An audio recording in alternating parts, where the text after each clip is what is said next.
It is Friday, broadcasting live from 234 King Street East in downtown Toronto, the Pacific Junction Hotel. And I thought this was just going to be a regular Friday, which means I'd be dreaming of alcohol like really early. I've got my subscription to like Brazzers and Red Tube. You're all paid up on that. Yeah, it's going to be a big day.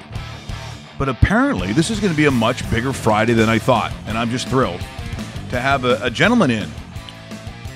Well, you know what? Maybe I don't have to describe who it is. And courtesy of the CFL and CBC, you might remember this gentleman making a particular catch that I don't think anyone had ever seen before. First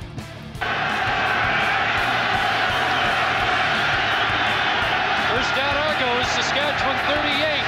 Another fake to Drummond. Clooney. Now he'll get rid of it. For Mazzotti, incomplete. Good coverage there by Todd McMillan. Mazzotti now up with the football. Let's see, are they ruling that a catch? Well, Chris, we were screened by the players on the sideline of the Saskatchewan bench, and the ball popped in the air, and then Mazzotti caught the ball while laying on the ground. Wow. Then got up and made a nice run down the sideline. Terrell Ulmer was there, but he made a super catch. Ulmer is there, may have gotten there a little early, but the ball pops loose, lands right in the lap of Mazzotti. And there he is, and now in studio, the one and only Paul Mazzotti. Mazzot, thanks so much for joining us on RawMikeRichards.com. Great to be here. I'm looking at that catch. Now, at the time, correct me if I'm wrong, but are you looking for a flag? I was looking for a flag. There There was no replay. And luckily, there's the only one cheek in rule in the CFL, not the two cheek rule, or it would have been a very different time. And I was at that game, and I remember, just sort of watching what was the culmination, I think, that year of real excellence. I mean, you played on some really good teams. I even think of the catch you made in the Grey Cup where Matt Dunnigan throws the ball in Winnipeg. I was at that one. 91, I was at that one. I mean, that it was was freezing. Yeah, Yes, it was. Yeah. John Candy's lips were just frozen, and even the Crown Royal wasn't helping at that time.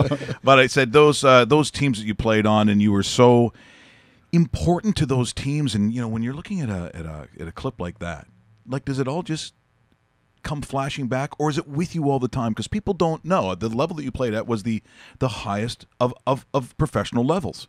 But in looking at that, I sort of get the feeling like different feelings come back when you see that. Yeah, it's just the chemistry Doug and I had, and also just the feeling of I was never the game breaker. I was never the guy that they were going to chase in free agency. I felt always kind of a role player, and I fit in with Doug real well. Where maybe his top notch free agent at the time maybe wasn't getting open, and I was Mr. Reliable and able to work with him and get him 8 yards, get him 12 yards, get him over a hump if he hadn't thrown a completion in a while. So those are the feelings that come back, just that chemistry we had between the two of us, and then the quirky things with the Canadian Football League, as always with weather, and that field was frozen in '91. The balls were frozen, so we're they were all frozen. They were all frozen. Yeah. But just those are the things that come back to memory. The game in Hamilton, the snowed-in game that happened with Edmonton in the old Ivor Wynne, and I'll be honest, as part of a radio contest. So I'm at Y95 at the time. Wow. And so I was sitting there, and you're out there. I'm all excited. Doug's out there. I'm like, this is going to be great. But in the contest, I sort of looked at some names that I thought would be good, and the girl's name was Dallas. So I left at halftime. Well, you missed a good second half. Well, of football, anyway. People said, do you see what happened with the fumble and the snow? I'm going, no, tell me all about it. But it sounds like a great game. Yeah. But again, I look at the career and, talking about Doug Flutie, of course, as you honor this team this weekend at the game, and people have so many questions about Doug, and I understand it. I mean, he's probably one of my favorite athletes of all time. Like, he truly is. But he also has lived a life as much as there's been, peaks, unbelievable peaks that maybe even in the United States and North America and the world, we've never seen what he was able to do. And yet the valleys and I don't even mean professionally, especially the ones with his parents. When I read literally within hours of each other, he'd lost both of them. Right. It was crushing to me. And I think that when you're with an individual like that, I think, because he's pretty guarded, is he the most different person that you have worked with? Yeah, and I'll have to throw Mike Pinball Clemens in there as well as being different in a different way. Just both extremely unique, special people. But as far as Doug, you're right. Right at the top of the world, the top of the CFL world, first the bottom of the NFL world, where he comes out of, again, the top of the world at Boston College and throwing the Hail Mary, and then hits rock bottom in the NFL, comes to the CFL, rises to the top, then goes to the NFL, gets sat in a playoff game.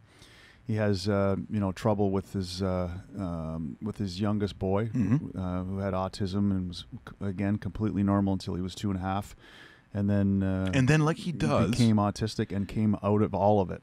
He comes up with Flutie Flakes. Yeah. Like the one thing that I remember talking to a guy who was back in the day in Boston, and he said the one thing that Doug would do, and it kind of reminds me of Captain Kirk a little bit, when there seemingly is no way out, and there is no possibility of success or winning, he figures a way out. It's like Captain Kirk when he cheated the whatever you call that stupid nerd thing that he did. But Doug is almost like a superhero. Yeah.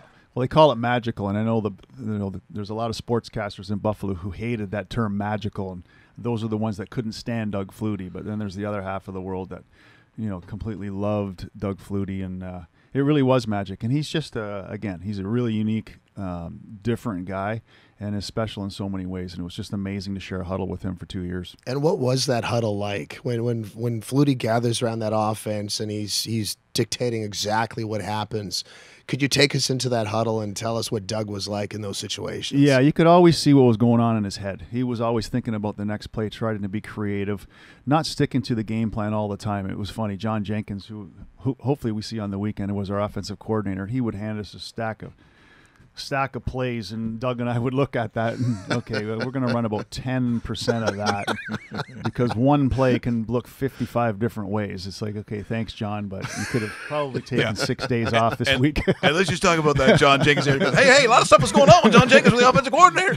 Like that looked like a little bit of the crazy town came. There's a unique guy.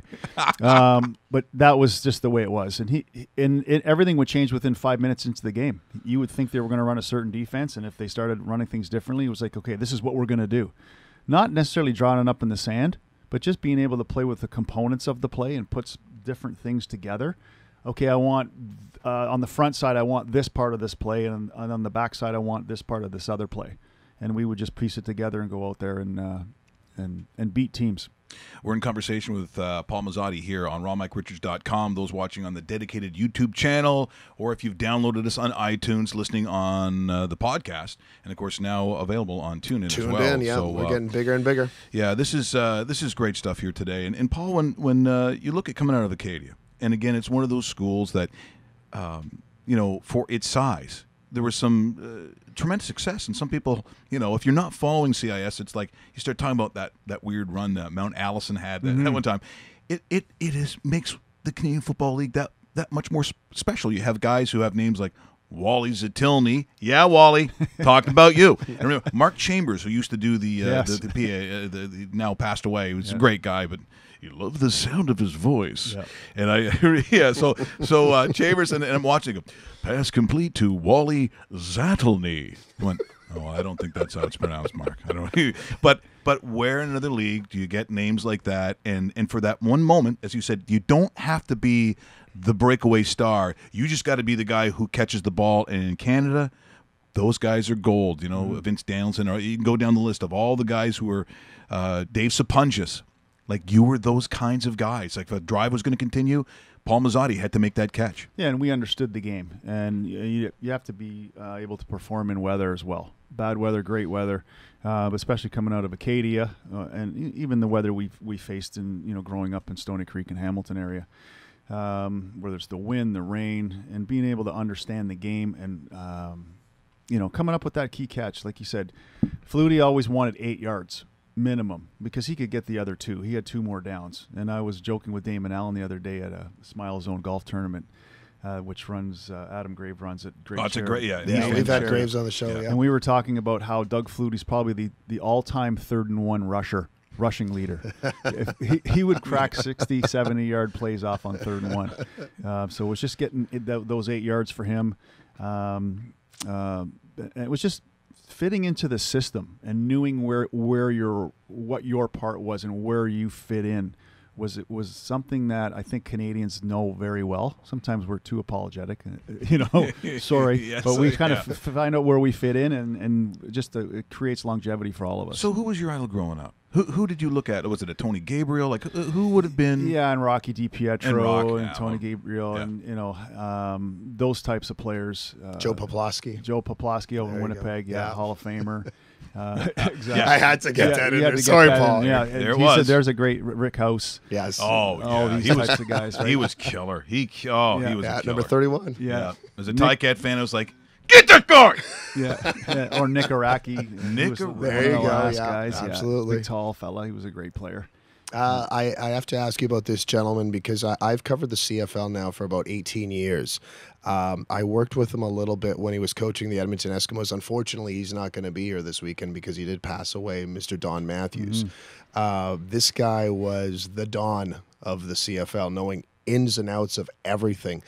What was it like being coached by this guy? Because from a media perspective, it almost seemed if you asked Don the wrong question, he would call you on it. And he almost took consideration of media as well. What was it like being a player in that locker room with a Don Matthews, and what type of coach was he? Yeah, well, that's a perfect example because he expected you as a media person or as a player to know your stuff. Yes. And if you were asking just a generic question, he'd Absolutely. pick you apart.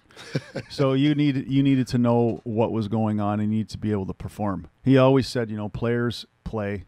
They're the ones who cross the white line. They're the ones who win. Coaches don't play. Coaches coach. Players play. Players win the game. And he attracted all the best players because of that attitude. He knew how to talk people into coming to places that they necessarily didn't want to come to, because it was about selling the winning package. It's more kind of like the New England Patriots run their program. Good example.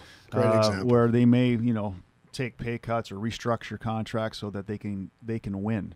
Because I wouldn't be sitting here talking on a microphone if we didn't win Grey Cup championships. And that's what it's about, in the NFL and even the Canadian Football League. I mean, you make money, but that goes. It's always the memories and the rings that you cherish. And Don Matthews sold that, and that's what he brought to the table for everyone. And everybody bought in, and he knew how to treat his veteran players and took care of them. If they needed rest, you didn't have to, play without your pads or practice with your pads all the time. So it was those types of things and his little nuances in knowing the game. You felt that you were in good hands and you had confidence when you went on the field. Yeah, I mean, such an interesting personality in that. I mean, he had this deep love for his players, like he really did, and I think that's why you talk about a buy-in factor. He certainly had that. He also had one of the best minds that has ever been on that sideline. Yeah. But the hardcore, sort of the military side of him, which I think, and it's funny. You're now working with kids. You mentioned the school that you're at. Yeah, Hillfield Strathern Island Yeah. College, where I'm the director of athletics. Yeah, I mean, you're looking for excellence in a school like that, and I think that athletes and I had the chance to when I was in Calgary to coach high school football, and I'm from a family of coaches, so this is something I've always felt. People talk about discipline, and they said, are you a player's coach or this kind of coach? I said, look, a player's coach, and I know what you mean. When I think of probably Mike Riley in the day, probably with the Bombers now down in Nebraska, and was at Oregon State, and of course we know how famous his dad was in Winnipeg. I think they mean that they think it's kind of soft. Well, I don't see it that way because I think every good coach not only understands that discipline is needed, but I believe that the athletes, especially kids, crave it. They crave it. They need to have that kind of structure. And so what I think sometimes on the outside where they look at Don and think maybe it was a little of the hardcore or whatever. I mean, statements he'd make about the Hamilton Tiger Cats. I think he said publicly, I will never lose to the Hamilton Tiger Cats. And you know what? I don't think he did. Yeah. I don't think the Tiger Cats ever beat one of his teams, including the Lance Chomick. I forgot my my tee. And he goes to the sidelines and they throw the pass. I'm like, you like it, and that was, oh my God, that was so bad. And yet, who has the balls to do that? Well, Yeah. Don does. Well, he was one of the coaches that actually ran fakes. You know, you practice them for 5-6 seasons. It's like, oh, yeah, we're really going to run this. But he would call it. And this fella in studio here was a part of that. Oh, he was He was the one of the equipment guys who was pretending that he still had the tee. Oh, I'm going to have to look at that. I'm going to have to go back and That's take hilarious. a look at that. Wow. So, of course, he's a part of it. And being Suey the way he is, right away, first 10 seconds. Are we going to run it now? Are we going to run it now? Oh, you're selling it. You're just selling it. Jason, stop. Because Run it now. It's Portuguese, right? It's Portuguese. Yeah. Maltese. Oh, Maltese. I knew it was one of the Eases. So this is the, because we have to call this the Maltese fake. Yeah, that's what that's and going to then be. the other side of Don Matthews came out and said, basically, Suey, would you sit down? When the fake's we're gonna run the fake, I'm gonna let you know. Now go sit awesome. down. When you compare, and by the way, and we should tell everybody about this. They're celebrating the back-to-back Grey Cups with Grey Cup or throwback pricing. It's on Monday the 24th against the Ottawa Red Blacks. So definitely get down to BMO Field and check out some Monday Night Football. When you compare the 96 and 97 team, was there any comparable differences in your mind? I don't think there were. I think there were so many players that were there. The key ones. There were some players that came in 97 who were drafted and who were free agents. But see, that's the consistency of those teams, I think, right, which is why you won those championships. Yeah, and why we're doing 2 years together. Yeah. I say we're getting ripped off a celebration next year. Or no, we got ripped off last year. Anyway, so they're putting them together, and I said, what a great idea to bring them all back. But I think the second year was, first year was let's prove how good we are and win. And we put all the pieces together, and we cannot blow this. We've got Don Matthews, Doug Flutie, Mike Pinball Clemens, Robert Drummond. We've got crazy defense. We need to Mike Vanderjack kicking field goals. Yeah. We need to put this together. And then year two was let's go. That was a lot of fun. Let's keep the cup. Right. And when somebody else hoisted the cup the third year, I was like, this is wrong. Somebody else is holding our Grey Cup. That's been in my living room for 2 years, and now somebody else has it. And it was just wrong. 98. That was the Hamilton Calgary Grey Cup. Is that what that was? I think it was. Calgary won it. Where Archie Emerson. Yes, they had that collision at that one point when he was, and then it was a field goal. That's right, because Jeff Garcia was the quarterback. Yeah. Jeff Garcia, and see, that's the other thing too about the CFL. When you get into these, I don't get into arguments because I'm a football guy. Mm-hmm. So if you talk about high school football, or CIS, or NCAA football, CFL, NFL, it's just one thing to me. Right. And I think real football people, and you watching, how many times I get into this conversation. I don't fight with people over popularity because it's stupid, and quite frankly, it's immature, and usually shows that you have a real lack of knowledge about the actual game of football. Now, if you want to be in the fantasy leagues and your fantasy pools, and I get all that stuff, it's fun. But don't trade that off because in the depth chart, the third defensive back for the Jacksonville Jaguars, and that's your world of football, and then you equate it to NFL only. It's what you are. You're an NFL/fantasy fan. That's fine. But don't sit there and turn around and take a look and say, well, the CFL, you get guys here. It's sort of a minor league system where if they're really good, they go to the NFL. Well, I've got to be honest, for a country this size, for the few teams that we have, for the population that we have, the quality of athlete that steps on that field, we're talking about All-Americans. We're talking about Heisman Trophy winners. We're talking about Canadian kids who come out of nowhere playing the CIS. They might have a year or two, maybe, and look at Fetterkill and guys like that. And they go down and play for Super Bowl teams. Yep. I mean, it is a great league. I have no problem. Jeff Garcia or Warren Moon or Joe Theismann coming up, and we get to see those kinds of athletes play for the kind of money that we offered at the time, and then go down and star in the NFL. CFL fans take great pride in ownership, and I think guys like Doug Flutie, for instance, they embrace that, and almost the first thing out of their mouth was, first of all, I want to thank the CFL, and people are like, what? Why? Because it brought that fun back, that imagination, that kind of thing that I think that keeps us coming back, wanting more. And that's why I think Dave and myself have been, I've been going to Hamilton games since, that picture I showed was 1971 on the front page of the Spec. My dad and I going to the home and home. It was the Ottawa Rough Riders back in the day. It's Garney Henley and Angela Mosca. The only thing that bothers me now, and we talk about this from time to time, some of the rule changes and some of the things that have been implemented are, and this is even guys who coached at the high school level, the challenging all the time and the flags is starting to get on my nerves. So my thinking is, and I want to get your take on this, and this is my philosophy. If we want the game to be better from an officiating standpoint, then let's work on our officials. Maybe we pay them a little more money. Maybe we have to get a little more training. All those things that we need for consistency with our officials. What I don't like is I all of a sudden think Jason was grabbing Dave, and the play's over, and it was wild, and I throw a challenge flag because I want to see about all the stuff that the officials missed. And then the game's delayed for another 5 minutes, and they come back and go, no, the ball was uncatchable over here, so therefore blah, blah, blah. And the game is becoming too flag heavy. And I think the track meet that we've always loved about the CFL, it's slowing it down. What do you think? I think it's the pendulum always swings. Before there were flags, the pendulum wanted to swing the other way and say, okay, we need to be able to challenge everything. Now we're kind of there. I think eventually it will come back, and they'll probably limit the amount of flags that you can throw or what you can call. Right. I am a fan of replay, I have to say, because I think there are some key plays that have changed World Series, NFL championships, CFL championships, Stanley Cups. It's part of the culture now, Paul. I don't think you go back. Yeah, I don't think you go back to zero, but Yeah. I think the pendulum will come back a little bit more back to level. So it's we've talked about this with Mark Trestman. We've even heard that he's like, well, I'm not throwing you a flag. Catch the damn ball next time, or fight through it.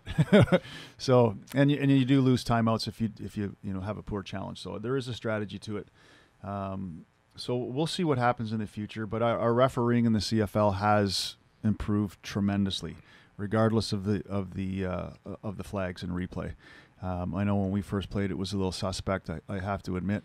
Well, my friends say if there was instant replay back in the day, I'd have half the amount of catches that I have now. So thank God there wasn't one back then. Speaking of that, you're a busy guy. How often do you get a chance to watch CFL on a weekly basis? Yeah, I watch it quite a bit. Do you really? Yeah, I try to tune in. I watched a bit last night. With kids running all over the place, and Absolutely.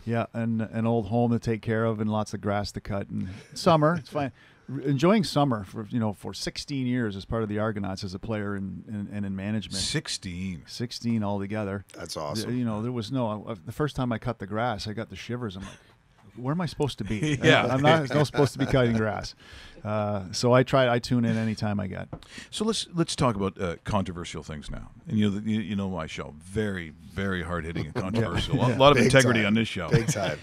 How much better are you than Mike Morreale? Because I think if you're way up here, then Morreale's down here somewhere, amongst the merda, like in there somewhere. Are you kidding? According to our Noni, of course, he's passed it, and we're both equal, and that's exactly, and that's of course how I think we are. The careers we had were so comparable. I think he had 13 years. I was 12. For people who brush by and you talked about grandmother, people who don't know, what is the actual relationship between Morreales and Mazzotti's? Okay, so my dad and Mike's mom are brother and sister, and there was just the two children in the family. So my Noni and Nono, they lived in Hamilton right on Dixon Street and were huge CFL fans. And my Noni never missed a game. She always sat there and watched her TV. Didn't like Bobo Bilovich very much, and I don't know why. I mean, come on, he would have said. I don't like that guy. He said, "Well, he drafted me, Noni. He gave me my chance." I like the Italians, and Doug would throw the ball to him, and he'd catch it, and that's all I know. That's how you got to go in there, like my mom. You got to go in there and tell him to throw you the ball. I said, "Well, it doesn't work that way. You got to earn your stripes." But Mike's career was, I think he. 2 for sure Grey Cups. I don't know if he's won 3, but 13 years. One of the toughest receivers that's played in the Canadian Football League, I'll tell you. And you knew how to get open, understood how to run in the offense. Great teammate. He was a great teammate for a lot of people. A lot of people talk about how protective he was on the field with his teammates.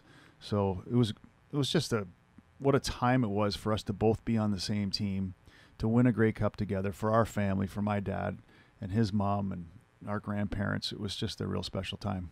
It's that kind of thing, I think, when we start talking about the CFL that I think gets missed a lot, is that when you go to a Grey Cup, unlike the Super Bowl is like a corporate orgy with chrome and glass and slickness, where the Grey Cup is a big field party. It is. And there is no animosity. Everyone from every city, every team shows up. I think the guys from Baltimore still show up. Yeah. What do they call themselves? The Nova Scotia or the Halifax Schooners. Those guys show up who's still waiting for a team.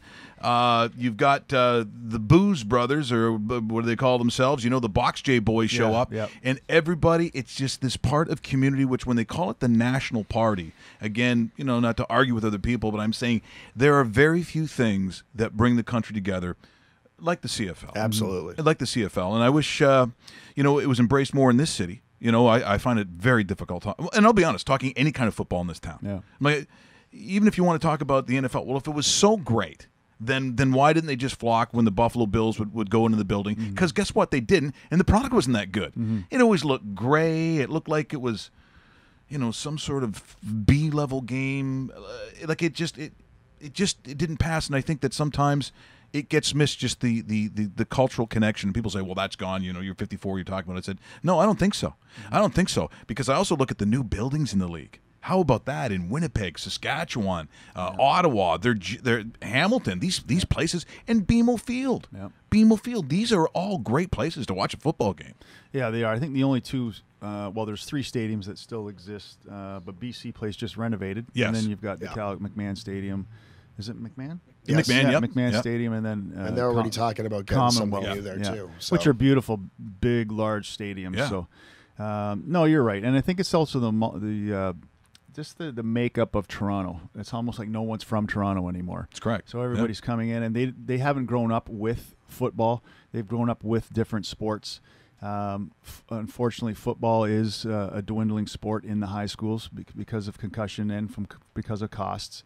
We were just talking recently with Jason here about 6-on-6 football, which is big in the States. And I've seen it in Western Canada. Yeah. I've seen it in Saskatchewan where they you play just it. can't put 12 v12 teams together anymore because of population. And rugby's a big sport at our school at HSC.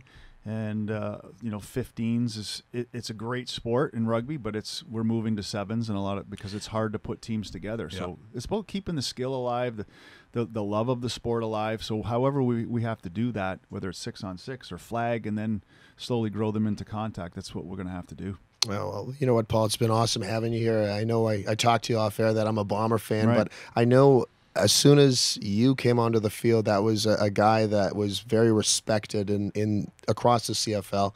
It was a pleasure getting to know you a little bit today, and thanks a lot for coming down. Yeah, well, I thank you. Funny part about going to Winnipeg was Oh, no. Yeah. Let's hear that story. Other than Hamilton, Yeah, oh, yeah, other than Hamilton. Hamilton, boy, did I get abused in Winnipeg. Oh, really? Oh, it was unbelievable. But It wasn't me. after the game, those were the guys that came up. Hey, we abused you from Section 3, but I want to buy you a beer because you're a good sport. And that's the Exactly. way the Canadian Football League was, and I loved it the most about that. Chris Schultz, who's a Burlington boy. This is what I love. So Schultz comes, after the 6 years he plays with the Dallas Cowboys. And, so when you're a Burlington guy, you grow up as a Ticats fan. I mean, he would have played his high school championship games. They're probably all he'll ever win. And it's his first game. It's his first game as an Argo offensive lineman. He walks 1 foot onto the field. He was so excited. 1 foot. Hey, this is gonna end. You suck. What? Because he's wearing the wrong colors. Yeah. He's got the wrong colors on. Yeah, it didn't matter. And Ivor Wynn, I mean, got a little weird behind the bench, sometimes. I mean, those were crazy times. But, I think when you're from certain areas, for you, on the, growing up in Stony Creek, you're wearing double blue for all those years. Yeah. That had to be very strange in the neighborhood. It was strange. And you wore your helmet out of the dressing room and into the Yeah. dressing room. You didn't run out of there without the helmet on. And I think I drank more beer while playing there, while they tossed it on your head on the way out, than I did as a fan going to the games. Now, Russell, just so you know, as Paul, why don't you get the my date with Meg Ryan ready to go for people on camera, and you'll see it because otherwise everyone walks in front of the camera. So this is We're just going to show how this is done. But I did something years ago where I said if I had a date with Meg Ryan that I knew where I would take her, and I said it's going to be Ivor Wynne Stadium. Mike Morreale, because we're longtime friends. The reason that I get on Michele is because he's my fratello. I can do what I want. And we did this scene in front of just where the Ticats would, in the old Ivor Wynne Stadium, where they go to the dressing room. And Mike Morreale says to me, if we're going to do this, because it's a real game, the game is going on.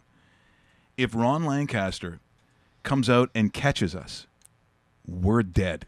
If Ron sees what we're doing during a game, and you'll see what it is, we're dead. So as we go to this break, we'll come back on the other side. I'll say, Mazat, thanks so much for coming in today. It's so great to see you. So great to see you. Thanks, Paul. Yeah, no problem. And as we say, the great Paul Mazzotti is, and what a great surprise that is for us here on a Friday. And remember, I'm sure tickets still available for the game on the weekend. Mm-hmm. Is it the Red Blacks? You got it. Monday the 24th. And they're struggling a little bit. 1-3. Yeah, 1-3. But all the games are close this year. How about Hamilton last night? Why? From a gambling tip, if you take between 1 and 6 on offshore, you're going to be great. Anyways, Paul, thanks so much for coming in. And for those who have not seen My Date with Meg Ryan featuring Mike Morreale, here it comes.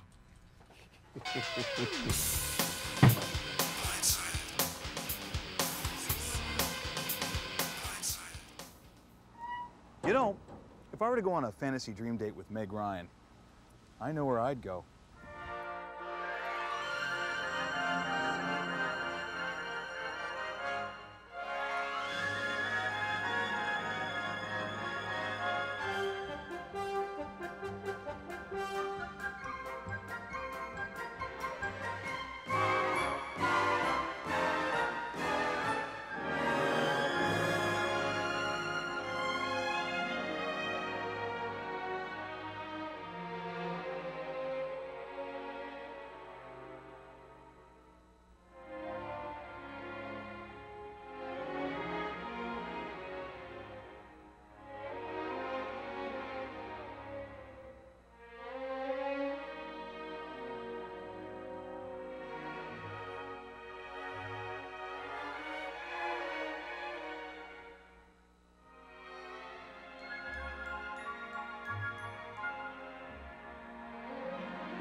Yeah, that was just a dream. Or was it?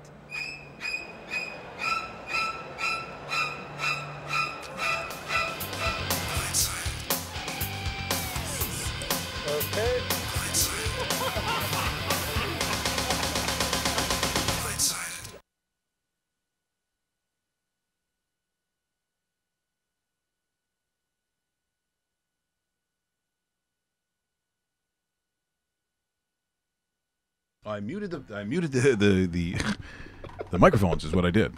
Russell, this camera's okay. And take two. Is that okay? Is that we looking okay? It's just Paul Mazzotti coming in here, and I'm telling you, that was awesome. That was such a nice surprise today. And again, could you get a nicer athlete, a nicer guy than that? I mean, that's just sort of what to me the CFL has always been about. Jason. And what about that cool story about the Lance Chomick fake? I can't find my T. And he was a part of that side. He was part of the shenanigans because he knew that Don was going to run that play at some point, and it worked. He's sitting right beside us. I know. Oh man, it was very cool. And thank you to the Toronto Argonauts for having this, making this happen, and making it happen so fast. Very quickly. Well. So that was great. Yeah, and we're going to try to do that more often. I mean, this is a big part of the way that Dave and I grew up, and watching these guys, as a lot of you out there very well know. So I hope we get a chance to do that more often, and then obviously some of the current players that come in here. And really interesting to see that next week when we're out in Calgary, once again, if you're going to join us at the Elbow River Casino, the Elbow River Casino is going to be the home of rawmike.richards.com in Calgary. We're there all next week, starting on the Monday to the Friday. We're broadcasting every day at 11 a.m. Going to be a lot of fun. And on that Monday, I've been asked to go on the Fan 960 in Calgary. Now, for some reason on the internet, and people get things twisted around, they think all of a sudden Dave and I are going to be replacing their morning show out there. That I can tell you now, that's not what's happening. We have basically like the Jim Rome tour stops, and so the first one we get to is in Calgary.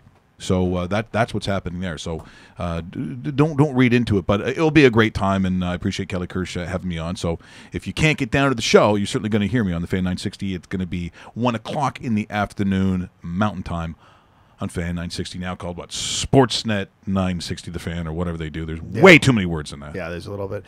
Shout out to everybody on our live stream as well.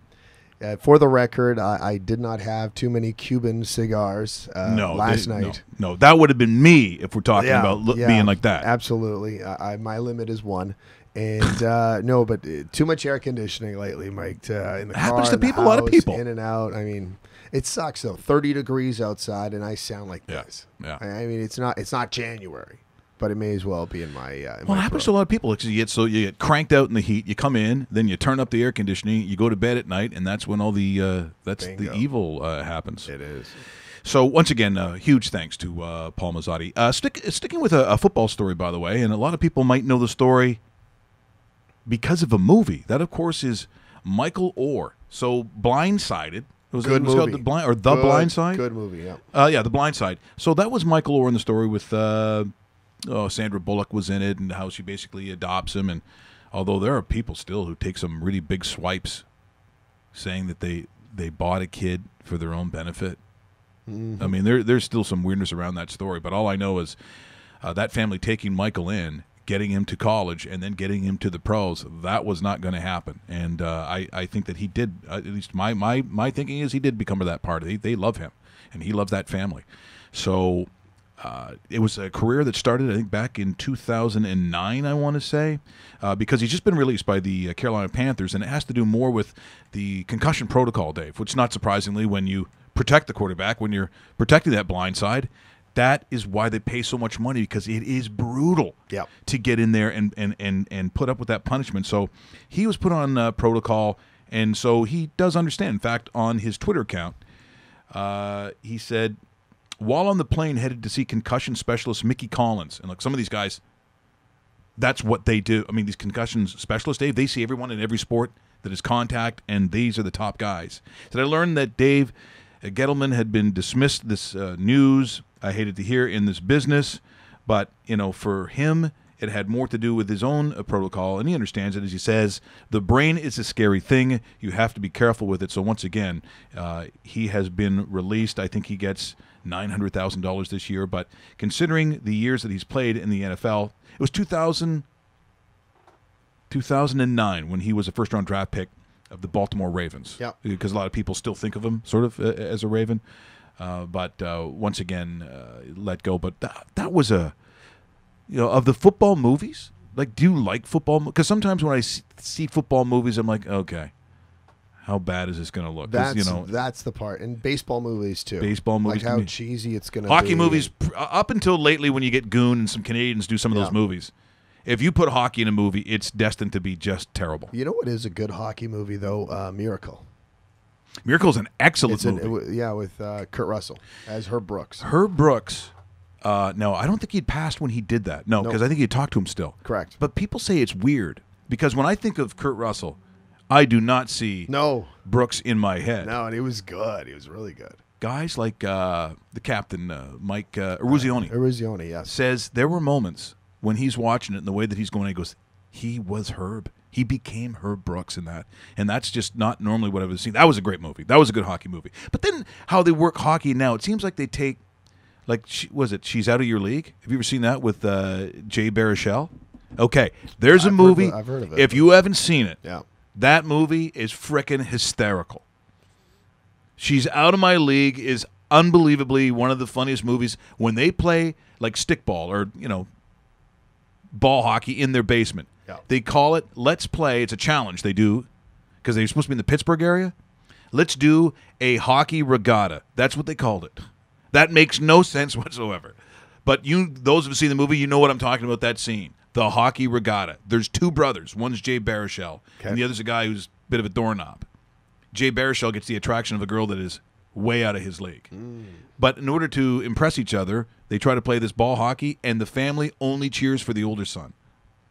They're cheering for the one son while, like, Jay plays goal. Now, of course, him being Canadian, if you watch that scene, you'll just swallow your tongue because it is hysterical. She's Out of Your League or Out of My League. Do you know what one I'm talking about, roast beef? You allowed to see those movies? You stay up? Okay. What else do we want to talk about today? Oh, yeah. So if we're looking at basically stories going into the weekend, Dave, the Gold Cup, CONCACAF, was taking place. And Canada had actually played pretty well. This was a moment for them as they get into the quarterfinals against Jamaica. Now, this is now beIN Sports. How am I pronouncing that? Yeah, beIN. That's right. beIN Sports actually did the coverage for this. So property and courtesy of beIN and probably FIFA is in there somewhere as well. This is the Jamaica game. Jamaica-Canada. Canada loses 2-1. But when you see these highlights, and I have to admit, even if you're not a soccer guy, the quality of the goals, the goalkeepers on any three of these goals, they had no chance. And for Canada, it was a pretty good showing. Once again, courtesy and property of beIN Sports and FIFA.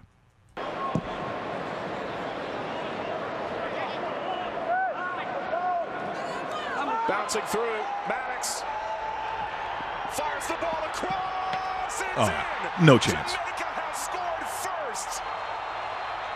No chance. John Francis. Yeah, who's stopping that?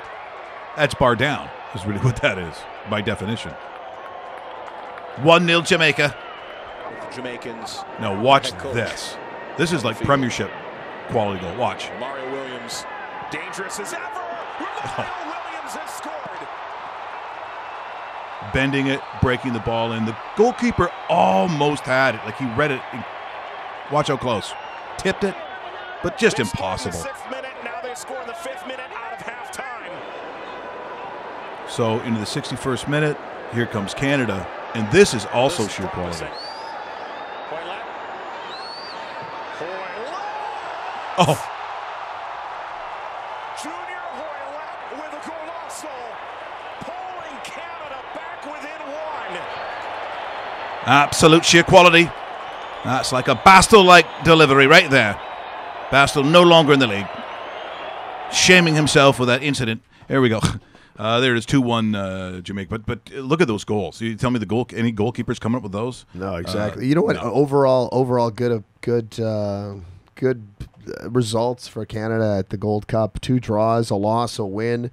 You know what? The FIFA ranking is going to go a little bit lower. So they're currently at 100. So they're going to go into double digits, which is a step in the right direction. Yeah. Still, but it was for Canada that. It's just so tough to new manager in charge. So things are a little more optimistic than they were, a couple months ago. You know who's really optimistic about the days coming ahead? You know who's saying, hey, you know what? My future's so bright, I got to wear shades. Who's that?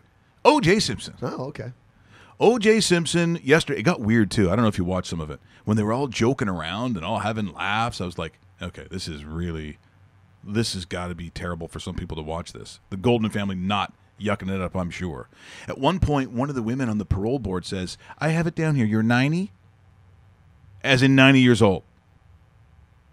Yeah, that's a competent board. I got the fullest confidence in that. And O.J. goes, well, I sure feel like I'm 90. Okay, back to the kidnapping and the gun charges and the robbery.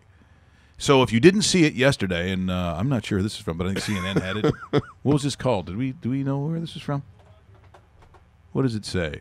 Oh, the Business Insider. Business Insider actually has this, but it's everywhere. Here's the moment that he is granted parole. My vote is to grant your parole effective when eligible. And I concur with Commissioner Korda and grant parole. And in addition, our decision, although difficult, is fair and just. It's quite a hairstyle. I concur with Commissioner Korda and agree to grant parole. Mr. Simpson, I do vote to grant parole when eligible, and that will conclude this hearing. Thank you. And people, see, do you hear that? People were applauding. People were clapping. That's what it was like. It was the weirdest thing yesterday. Like did you see? Now, the woman with the Mary Tyler Moore hairstyle from about 1964. What the hell was that all about? I don't know. And the one guy was like Chris Farley going, "Oh," couldn't even know what he was saying. And the first guy on the far left, I guess, when you're looking at the screen, he's wearing a Kansas City Chiefs tie. So where do they get these people from? Yeah, I'm with stupid. No, you can't wear that. You the T-shirt that looks like a tuxedo. We're not doing that today, Tom. Okay. What a weird moment that was. Honestly. Now, what they say, we talked about monies. So they say that somehow he was able to make $600,000 while he was in prison. Well, some of it has to do with the pension talk. So he's got an NFL pension, which they could not talk, even in the civil suit. You know, they was sued. It was like, I think, $25 million, $24 million. The NFL pension was on one side, and so was the SAG. His SAG pension from the movies and stuff he did. Yeah. So that equals about $25,000 a month. Wow. Now, people are saying, wow, that's fantastic. Yeah, but he lived like O.J. Simpson. I'm sure he spent $25,000 a week on shoes. Like, you know, this is going to be a different lifestyle. Yeah. But upon him being free, and you brought it up yesterday, Dave, and I think this is a real possibility before people just dismiss it as doing a bit or doing a gag. If O.J. Simpson, in whatever form of a reality show, and I don't mean they're trying to make it funny or he's trying to, you know, oh, look, O.J.'s making pancakes. I don't mean that kind of show. But if they do something where it's O.J. Simpson, who's watching it? A lot of people. Everybody. I'm watching it. Just because it is the spectacle that it is. Now, if you're under the age of 35 and aren't that interested in it, I probably get it. But if you're over the age of 45, then I think probably everyone's watching that thing. So the question is, where does it go? And is that really is that crazy town? Is that the crazy talk? Well, I don't think it is. Yeah, I don't think it is. I don't think it is either. And I think somebody is already developed some sort of storyline or I guess TV idea for O.J. Simpson. Could be released as early as October the 1st. That's correct. That's correct. So we're talking a couple months from now. Would you have thought that after what? Oh my God, that's the crazy phone. Is that the crazy see phone? That? Did you see what's going on, Moto? Do you really got to wreck another day? Are you sending out what texts you doing? to nobody? So you put your fingerprint thing in there, and I don't know what. You know what? People, I'm not making this up. The Moto Android, the Moto G4, or whatever it's called. Run over it. Don't let your children have it. Kill it before it gets you. Granted, it's too late for me, Dave. It's too late. It's already into me. It's already got me. But save yourselves. Don't buy it. Caitlyn Jenner. So the whole thing. Did anyone see that was going to be, what did they call it? Life with Caitlyn or Caitlyn and Friends or whatever? What they came with? I don't know. Like I never would have thought that after the pain of what he divulged in front of the entire world, that somehow that would become a reality show. Well, think about it. He married into the Kardashians. I mean, he was on the clock. How much longer was it going to be before that happened? So I agree with you, Dave. To think that someone's working on this, that he has had people on the outside, whoever Like, would you represent him? For instance, if you're CAA, if you're a creative artist, really the largest talent agency of its kind in North America, maybe the world, you taking him on? Yeah, because you're going to make money off of them. I agree. You're going to just. It could be a web. It could be a web series these days. Could be anything. You would do Exactly. Speaking of TV stuff, on Sunday on Discovery, Michael Phelps versus a shark. Yeah. I'm just telling you what there is. So, if we're talking about crazy TV shows, Russell comes in and goes, "Hey, JB, I got an idea. What is it, kid? How about Michael Phelps, because of the swimming, goes up against a shark?" Roast beef, RG, that's a fabulous idea. I say we get it done. That's stupid. It's on. And it's not on like, the Ocho or whatever. Like, the Discovery Channel's a big time channel. Part of Shark Week. Yeah, part of Shark Week. So the Olympian reveals that he signed up to race against a great white shark, even though there's no chance he can beat it. No. So, which is, of course, but I'll just leave it at that. It's kind of like what people are saying about, boy, the McGregor thing's really getting kind of out there, eh? Like, all of a sudden, it's like, I hope the fight isn't anticlimactic, because it's starting to feel that way a little bit. Well, a lot of people don't know this, but on the undercard, Russell's going to wrestle a bear. I was going to say that one. Yeah. Yeah, that also could be lopsided. Yeah, it could be I lopsided. don't know. He's tricky. Yeah, go bear. And he is a meat eater, so watch it, bear. Yeah. Russell has something that he's perfected called the Nutcracker Suite. Oh, okay. And that's something you don't want to see. Now, this is courtesy of Fight Hub TV. This is Jim Lampley, who I love. Do you like Jim? Jim Lampley's amazing. I freaking love that guy. And I got something else, too. Something happened early in his career when he was doing some really big events, because he was an NBC guy. And then something happens, and the next time I see him, he's on American Gladiators. So if you're doing like the USC, UCLA game or whatever, 1 week, and the next week, now it's Fire Against Storm. Something's gone on. I don't know what it was, but he has sort of insinuated himself into the fight side of the world. And he talks about, and very honestly, about McGregor, Mayweather, property of Fight Hub TV. I don't think it's a UFC sanctioned clip. If it is, your property too. But he's asked, what do you make of this particular fight? Here's Jim Lampley. Riggs King. I think that's the one previous American event that I would compare to Mayweather versus McGregor. And I've always known that this is a competitive absurdity. If Floyd Mayweather were going to go into a cage and allow himself to be kicked by Conor McGregor, then I don't think Floyd Mayweather would have a chance to win that fight. But that's not what's happening. Conor McGregor is going to go into a ring and box against Floyd Mayweather with no basic boxing background or portfolio to bring to this enterprise. And I've learned within the last day or two something I didn't know, which is that McGregor's style is exactly the wrong style for fighting Floyd Mayweather. He's not an attacker. He's a counterpuncher. He's a relatively slow-paced counterpuncher. His game is to stand back, make you come to him, and try to knock you out with one big shot. Well, guess what? Floyd Mayweather's not going to come to him.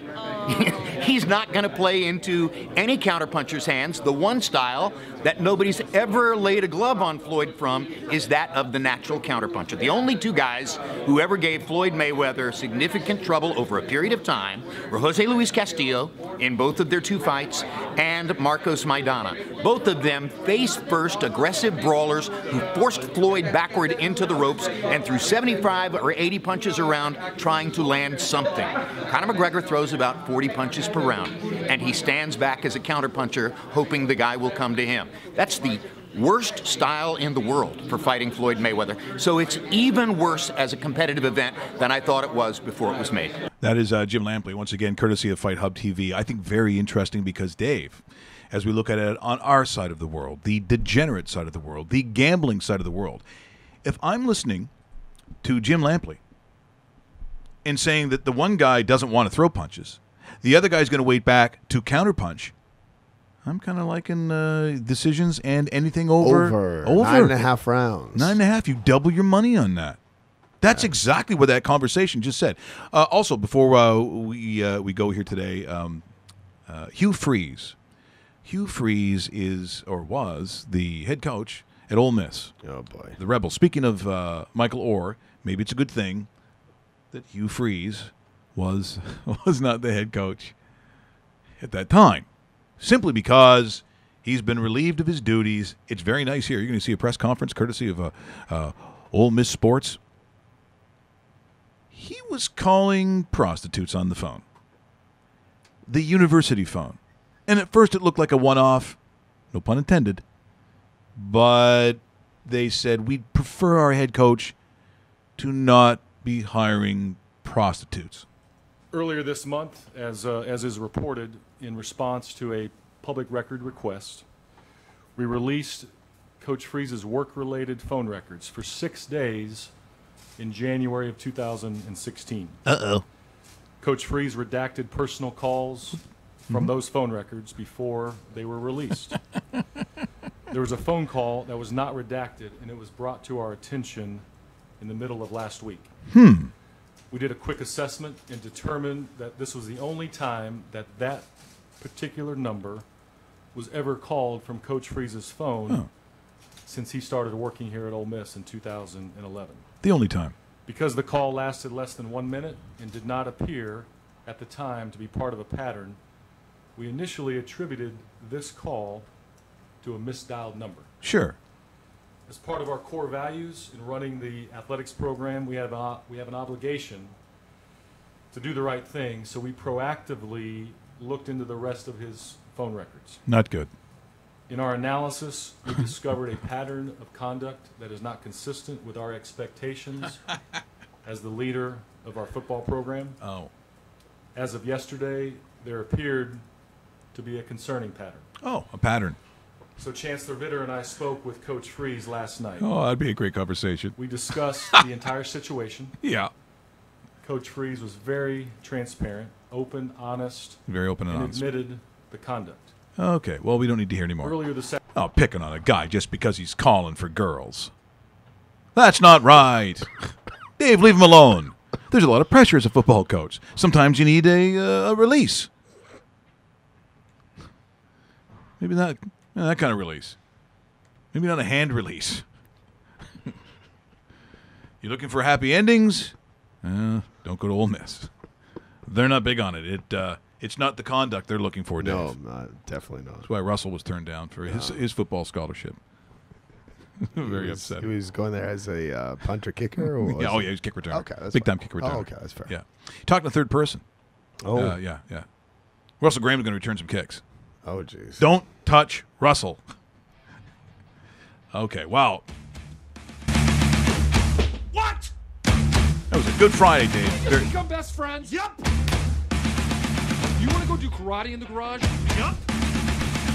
It's time! That's right, Moto. It is time. You are on the clock. Shit phone.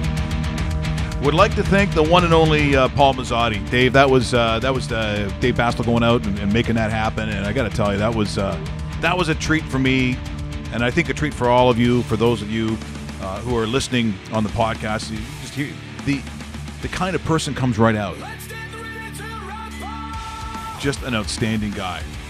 Have yourself a great Friday and a great weekend. Join me in Calgary on Monday. Dave's got some dental surgery, so we'll be there with roast beef from the Elbow River Casino, broadcasting at 11 o'clock Calgary time. Looking forward to it. We'll see you in Seatown.